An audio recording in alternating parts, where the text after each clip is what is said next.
Sebelum kita mendengarkan firman Tuhan, kita berdoa.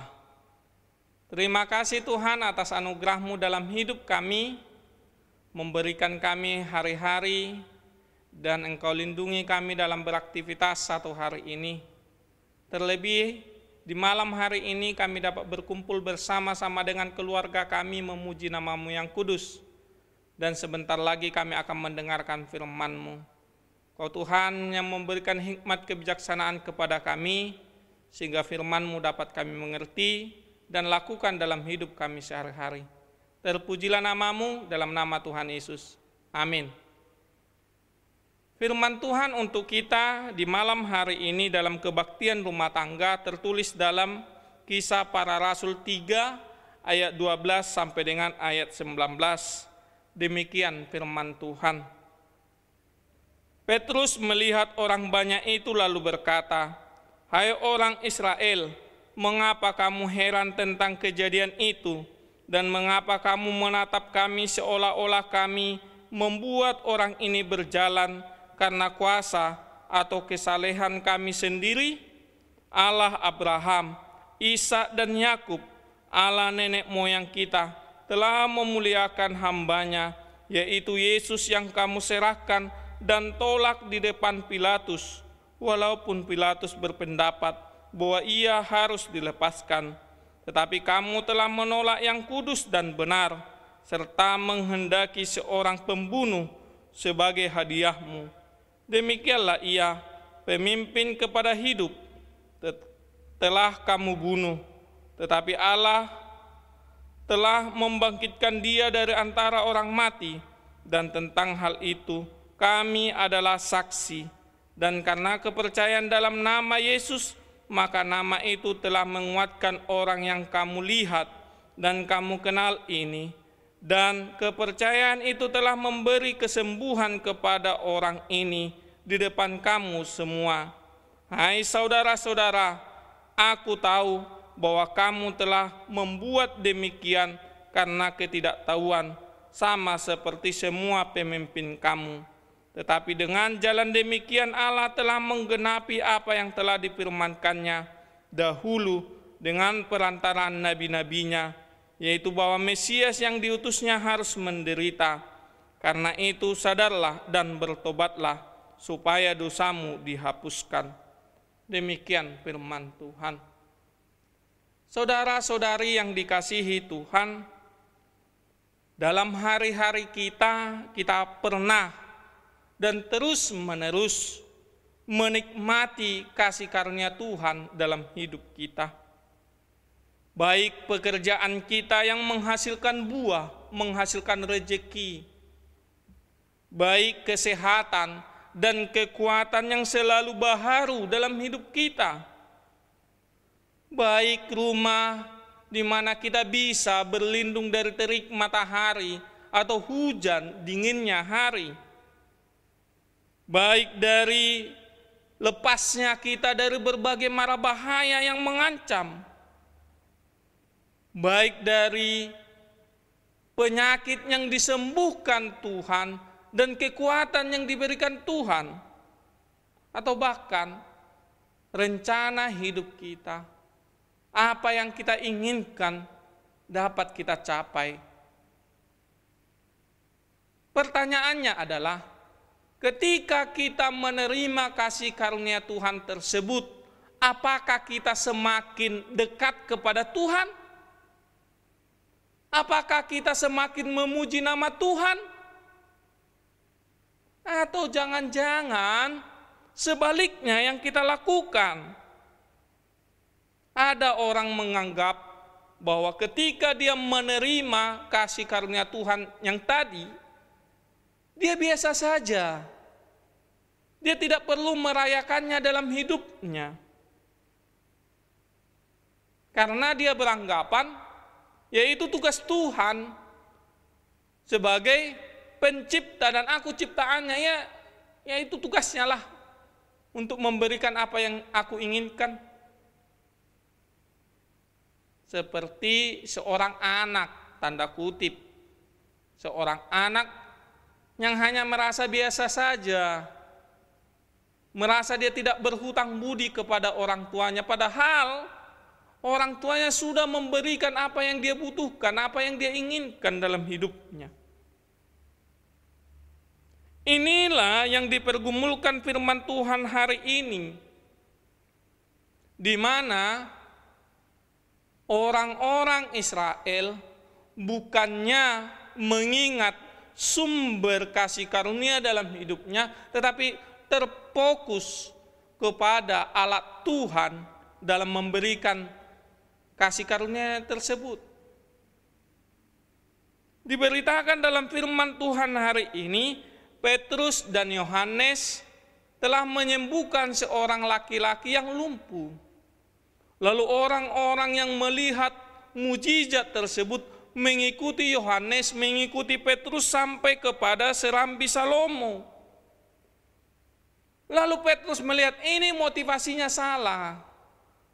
Bukan Tuhan yang mereka percayai, bukan Tuhan yang mereka rindukan, tetapi mereka hanya menjadi penonton saja atas hal-hal mujizat yang Petrus dan Yohanes lakukan. Makanya Petrus dalam firman Tuhan hari ini mengkritik motivasi mereka mengikut Petrus dan Yohanes. Ada beberapa hal. Yang pertama adalah Petrus mengkritik mereka bahwa orang-orang itu mengikut kedua rasul itu karena heran melihat mujizat yang dilakukan para rasul tersebut. Mereka menganggap Petrus dan Yohanes hanyalah sebagai tontonan, hanyalah sebagai pertunjukan yang mengasihkan dan mendatangkan kekaguman dalam hati mereka. Memang dalam hati mereka heran tentang peristiwa mujizat tersebut.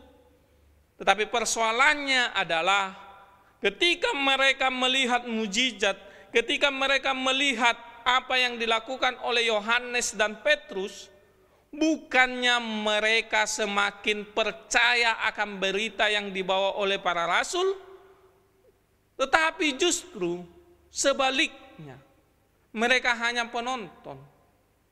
Bukannya mereka semakin percaya dan dekat kepada Tuhan, justru sebaliknya. Apa yang mereka lihat, apa yang mereka dengar, biasa saja. Hal ini yang terjadi. Makanya Petrus ingatkan, bukan kami menjadi sentral dalam pelayanan kami.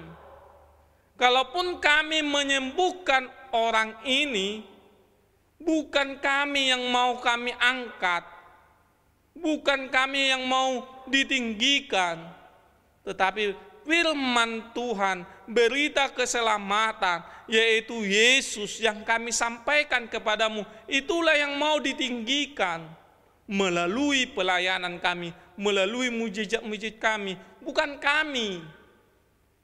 Itu yang dikatakan oleh Petrus dalam firman Tuhan hari ini. Dalam hidup ini juga itu bisa terjadi. Dari sekian banyak kasih karunia yang kita terima dari Tuhan, bisa saja dalam hati kita heran, bergumam, wah luar biasa, Tuhan telah menolongku. Kita memang menyaksikan bahwa terjadi mujizat dalam hidup kita. Ketika kita putus asa, ketika kita hampir putus asa, ternyata Tuhan mengutus orang lain yang tidak kita kira untuk menolong kita. Ketika kita berhadapan dengan mara bahaya, Tuhan lepaskan kita. Ketika kita merindukan sesuatu hal, berharap akan sesuatu hal, Tuhan berikan. Padahal itu sudah mustahil pikiran manusia, tetapi bagi Tuhan tidak ada mustahil. Setelah kita menikmati kasih karunia Tuhan itu, bukannya kita semakin dekat kepada Tuhan. Kita biasa saja. Kita tidak merayakannya dalam hidup kita. Padahal kita sudah menerima mujizat. Kita hanya seperti orang-orang Israel dalam firman Tuhan hari ini sebagai penonton. Merasa perbuatan Tuhan itu adalah kewajiban Tuhan. Merasa bahwa mujizat itu adalah sebagai pertunjukan yang mengherankan hati. Tidak mendatangkan pertobatan, tidak mendatangkan hati yang sungguh untuk dekat kepada Tuhan. Ini yang difirmankan Tuhan untuk kita, yang diperingatkan Tuhan kepada kita. Harusnya ketika kita semakin merasakan berkat Tuhan, ketika kita semakin melihat karya Tuhan, mujizat Tuhan dalam hidup kita, maka kita semakin dekat kepada Tuhan. Maka kita semakin memuji nama Tuhan. Bahkan kita akan melakukan pertobatan karena kita tahu kita adalah orang yang dikasihi oleh Tuhan. Kita harus menempatkan diri kita seperti seorang pengemis. Ketika seorang pengemis kita kasihi dengan memberikan sedekah atau sebagian dari apa yang kita miliki, maka begitu luar biasanya sukacita pengemis tersebut. Harusnya kita lebih daripada pengemis itu. Ketika kita merasakan menerima belas kasih Tuhan melalui berbagai karunia-Nya dalam hidup kita, maka kita akan semakin bersukacita memuji nama Tuhan, semakin mendekatkan diri kepada Tuhan sebab kita rasakan karyanya. Kita rasakan jamahan tangan Tuhan dalam hidup kita. Masa kita kalah dengan seorang pengemis? Padahal kita rajin ke gereja, padahal kita rajin berdoa. Ingatlah, semakin kamu terima banyak, semakin kamu rasakan, semakin kamu lihat karya Tuhan dalam hidup, semakin bersyukurlah, semakin dekatlah kepada Tuhan, semakin bertobatlah, tinggalkan segala dosa-dosamu. Itu yang pertama. Yang kedua, Petrus mengkritik orang-orang yang mengikut mereka karena orang-orang itu ingin mengkultuskan, menempatkan Petrus dan Yohanes lebih daripada manusia yang lain. Ini yang dikritik oleh Petrus. Sebab pada waktu itu sudah hal yang biasa, orang-orang akan mengkultuskan seseorang yang dianggap mempunyai pengetahuan lebih daripada dia. Apalagi dia pandai berbicara, pandai berkhotbah, orang-orang akan mengkultuskan dia, lalu berlomba-lomba menjadi pengikutnya. Makanya Petrus katakan dalam ayat 12, hai orang Israel, mengapa kamu heran tentang kejadian itu, dan mengapa kamu menatap kami seolah-olah kami membuat orang ini berjalan karena kuasa dan kesalahan kami? Ini kritik Petrus kepada mereka.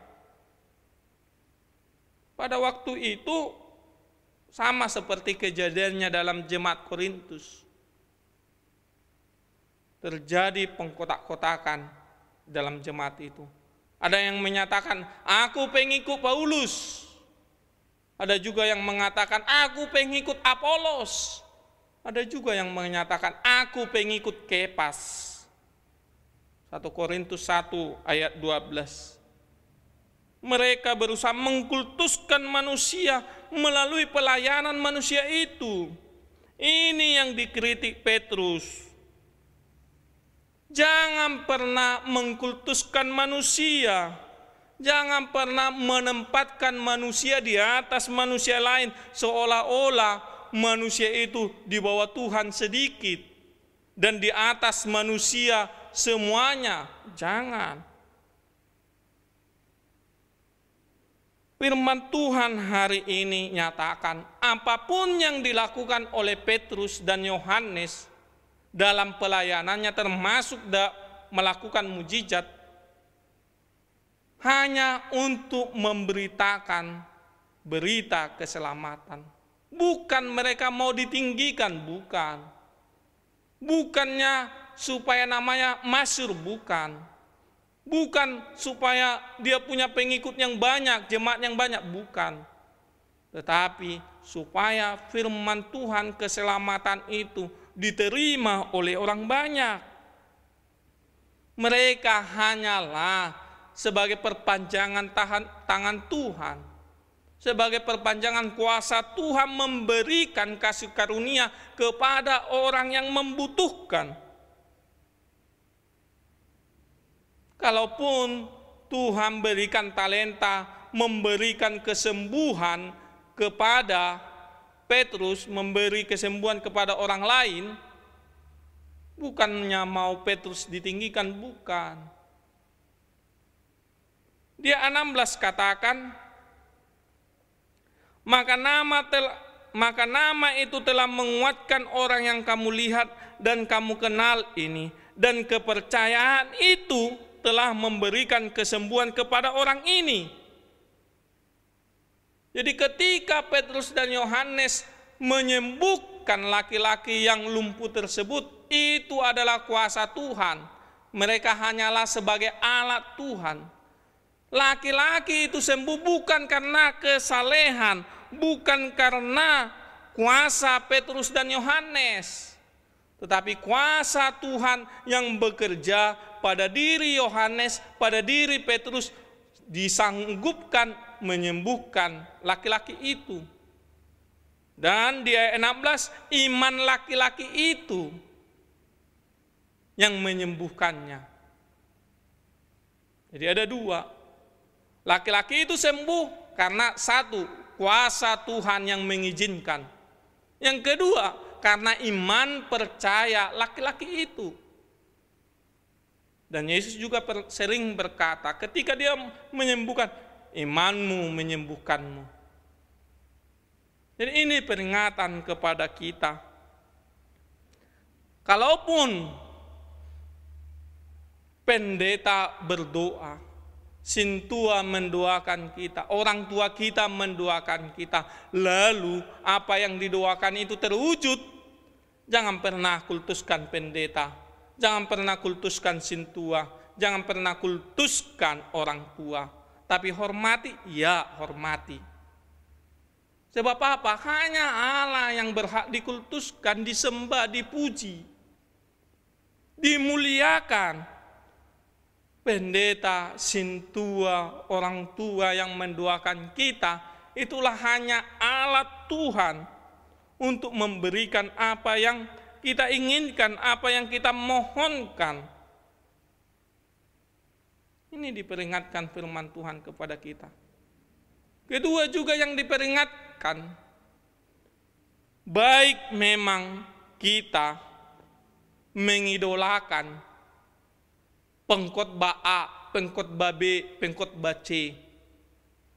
Tapi hati-hati, jangan pernah karena kita idola kepada A, B, C, maka di mata kita D, E, F adalah salah. Semua pengkhotbah hanyalah perantara Tuhan. Kita wajib mendengar, kita wajib mengimani apa yang disampaikan pengkhotbah jika firman Tuhan yang dilayangkan, bukan kata-katanya. Kedua, firman Tuhan yang murni, yang benar. Sebab ada orang yang menyalahgunakan firman Tuhan untuk keinginannya.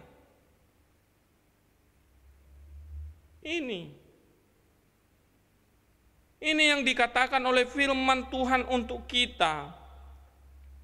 Segala penyembahan kita adalah firman Tuhan. Kalaupun ada berbagai pengkhotbah dengan caranya masing-masing, yaitu dengan caranya masing-masing, tapi kita wajib mendengarkannya selama firman Tuhan yang diberitakan, selama firman Tuhan yang diberitakan itu adalah benar dan murni. Mari kita merayakan kasih karunia Tuhan dalam hidup kita melalui pertobatan kita, melalui kita dekat kepada Tuhan. Semakin kita merasakan, semakin kita melihat berkat Tuhan, kasih karunia Tuhan dalam hidup kita, semakin bertumbuhlah iman kita. Itu yang Tuhan inginkan dalam hidup ini. Hidup kita masing-masing. Amin. Kita berdoa. Ya Tuhan Allah Bapa kami, terima kasih firman-Mu hari ini mengajarkan kami supaya kami mendengarkan firman-Mu Tuhan, di mana ketika kasih karunia hinggap dan kami nikmati dalam hidup kami semakin dekat kepadamu, kami semakin meninggalkan segala keberdosaan kami, sebab kami adalah orang yang dikasihani oleh Tuhan. Oleh karena kasih karunia-Mu, kami mengenal siapa diri kami di hadapan-Mu. Hanya oleh karena kuasa-Mu, oleh karena berkat-Mu, kami dimampukan menjalani hari-hari kami dimampukan untuk bersukacita dalam hidup kami. Hari ini juga Tuhan kami diingatkan bahwa kami jangan lupa terhadap sumber kasih karunia ini. Kasih karunia yang telah Kau berikan kepada kami. Memang Tuhan, kami percaya bahwa orang-orang sekitar kami, alam semesta ini, bisa Kamu pakai Tuhan, perpanjangan tangan-Mu memberikan kasih karunia kepada kami. Ingatkan kami Tuhan, tidak lupa terhadap sumber kasih karunia itu, yaitu Engkau, Allah yang Maha Kuasa. Jadikan kami Tuhan menjadi orang-orang yang selalu mengingat Engkau dalam kehidupan kami. Berkati kami Tuhan dalam hari-hari kami. Berkati setiap jemaat-Mu dalam hidup mereka. Terpujilah nama-Mu dalam nama Tuhan Yesus. Amin.